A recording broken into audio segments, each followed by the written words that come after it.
V Chelsea this weekend. Let's go through the prediction. Don't forget to like and subscribe to the channel. We're over 300 subscribers. I want 400 by next weekend's games. This is the big game, Super Sunday, all that jazz. It is this weekend. Two teams on good form. So you got Liverpool, top of the league, 2 goals conceded in 7 games.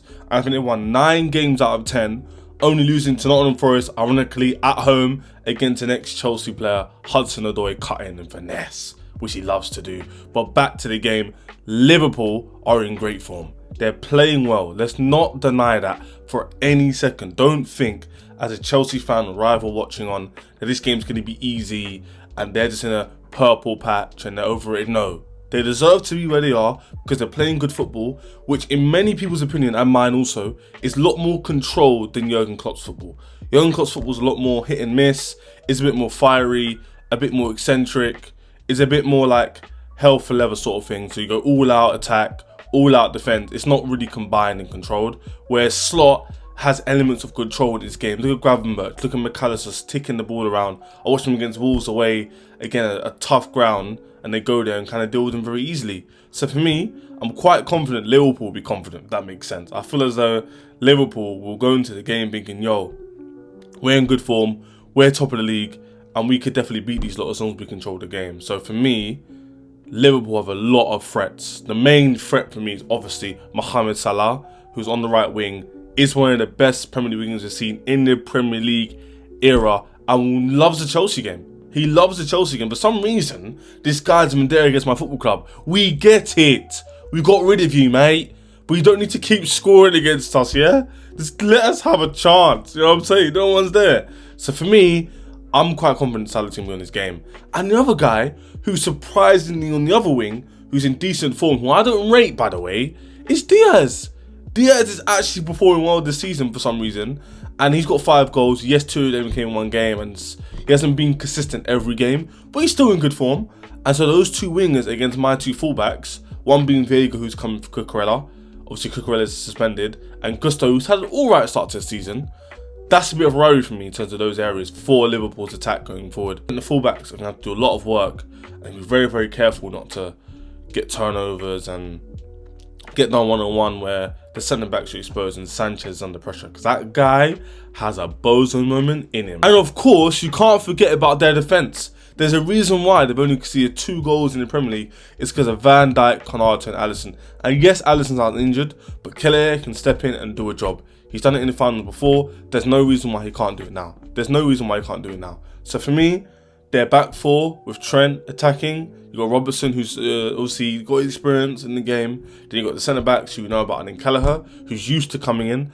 Plus the midfield of Ryan Gravenberch. We have to touch on this guy this season's been immense. He's been strong. He can get out of a challenge. He's very nimble for a tall guy. Like, he's quite agile when he dribbles and when he moves. He's quite silky as well. He's got technical ability and he's able to drive from the first phase to about second and third phase, which is good for Liverpool. So that's what we have to be careful of. And that's how we're going to speak about our son Enzo Fernandez, who probably shouldn't start the game on the opposite side of the pitch. But in terms of Liverpool, Gravenberch in there with the spine of Van Dijk and Konate, and then you've got Jota probably with Salah and Diaz. That's formidable attack, an attack you have to be worried about. Chelsea Football Club, Chelsea, Chelsea, Chelsea, Chelsea. This is when we analyse the Chelsea part of the team where there's certain players who are suspended. So we have certain players coming in, i.e.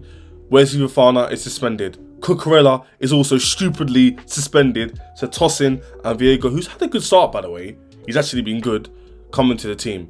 The thing is, I'm not that annoyed about Vega, you know, because I feel like Salah doesn't like pacey, tall players against him who are strong. Look at Tyreek Mitchell, look at players like that. He's never really like thrived against those kind of left backs. It's the ones who are slight and easy to turn, like Cucurella, who I'm more worried about. So for me, in this game, I actually like the fact Vega's coming in. The only thing I don't like about Vega is he hasn't had much Liverpool experience. He hasn't had much top 6 game experience. Literally, it's his first season in the club. He actually played Conference League, it's Europe, but it's a third tier in Europe. And for me, the experience could be a bit better. But you know what? I'd rather play him than Ben Chilwell, who shouldn't be seeing the pitch. And all you reporters who keep mentioning Ben Chilwell, just stop. Yeah? Just stop. Like, he's not going to play. Like, he's not going to play. Don't worry about it. So yeah, the back 4 will probably be Vega, Tosin, Colwell, and Gusto, with obviously Sanchez in goal, and you've got Moises Caicedo in midfield, who, to be fair, has been on level with Gravenberch, I would say. I wouldn't say they've been one's better than the other. I would say they're level. Some people think Gravenberch is better, which is debatable, but I think Caicedo has been very, very solid this season. The way he breaks up the play, the way he's tackling, the way he's progressing. He even got an assist the other game. So for me, he's upped his levels. He started off at a 6 with potential. Last year's playing 7, now he's playing kind of 8 level. 8 out of 10 most weeks. For me, he's been absolutely fantastic. Lavia. I would go for a 3-man midfield of Lavia, Caicedo, and Enzo. I would not play double pivot. I feel as if Enzo plays against Gravenberch and McAllister, they'll pop all around. And they're stronger than him. Yes, McAllister is his teammate, who's also not the biggest guy. I think he's 5'9" or 10. He's not necessarily strong. But Enzo against Gravenberch, Szoboszlai, and McAllister, I think will get run around and bodied. So for me, I need Lavia in there. Lavia is so press resistant and perfect on the ball. It just helped my midfield so much. It would just help my midfield so much. I feel like it would give us a bit more control in the game. Obviously, that would mean Cole Palmer go on the right, Jackson will go up front, and Sancho go on the wing. So Noni, unfortunately, will get dropped. This is the thing. I don't actually think that will happen. I feel like he's going to go with the Enzo we've seen him recently, higher up in the field, and play Noni and Sancho. I don't feel like our manager, Maresca, is going to be risk averse. I feel like he'll be risk seeking. I feel like he'll go for the game a bit more, which is actually a good thing, because I haven't had a manager who's in a while. Even against Man City at home, I know it was at home, we didn't sit back, did we? And then look for the counter. We actually played our game. So I think this game will be very similar, where we'll go for it, but not in a way where it's like, throw everybody at it. It's more like, we're going to play Noni, we'll play Sancho, we'll play Jackson, we'll play our normal team. I don't think we'll hold much of the ball in midfield. It'll be good in terms of possession in general, but I want our midfield to be solid, because the game is won and lost in this midfield. If Gravenberch, McAllister, Szoboszlai dominate this midfield, I'm quite worried. There'll be a lot of turnovers for us. They'll hit us on a counter attack with Diaz and Salah. I won't be confident. So for me, I need to see certain players in this midfield, i.e. Lavia, Enzo, Caicedo, and then Palmer go on the right, and he could perform. And Palmer himself came in an interview today and said, you know what, the only reason why I didn't score against Villa and Liverpool especially, is because I only played them once. And that's the mentality you need. This guy's playing at a top level. People arguing he's world class or not. I think he's playing at that level right now. So for me, Palmer is our linchpin. Him and Sancho is underrated as well. Are just fantastic players. And then Jackson occupying the centre backs, not how they used to. He'll be running in the channels, be dropping deep. He's going to drag defenders out, Van Dijk and Konate. And I want to see shots. I want to see shots at Kelleher. I want to see him tested. He's back into the team. He's not Alisson. So go for it. Let's go for the shot. I would rather... It's a hard one, because I want to play Noni, but at the same time, I don't want my midfield to be exposed. So it's a difficult one there. I don't know. I can't lie to you. But I don't really mind. But I'll be... Put it this way. I'll be more confident if it's Enzo, Lavia and Caicedo than with the latter, because I don't know if Enzo can do his double pivot with Caicedo. I don't know if he can do that. So that's my only issue in it. So I feel like it could be high scoring as well, considering both teams have quite good attackers in their roster. So for me, I'm going to go for a 1-1 draw. It could be high scoring, like 2-2, but I'm going to go 1-1, keep it safe. I really do hope we win.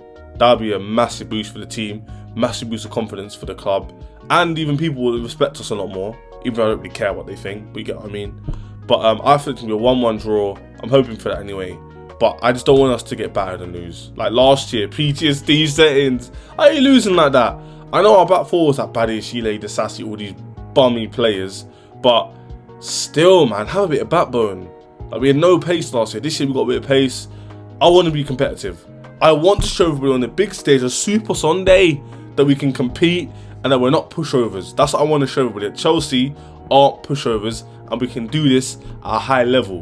Not this whole oh, feel sorry for us. No one feels sorry for us, okay?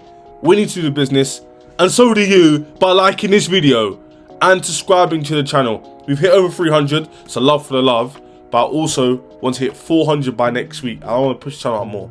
More comments, more subscribers, more love for the love, man. It's a community out here. Don't forget to share this video as well.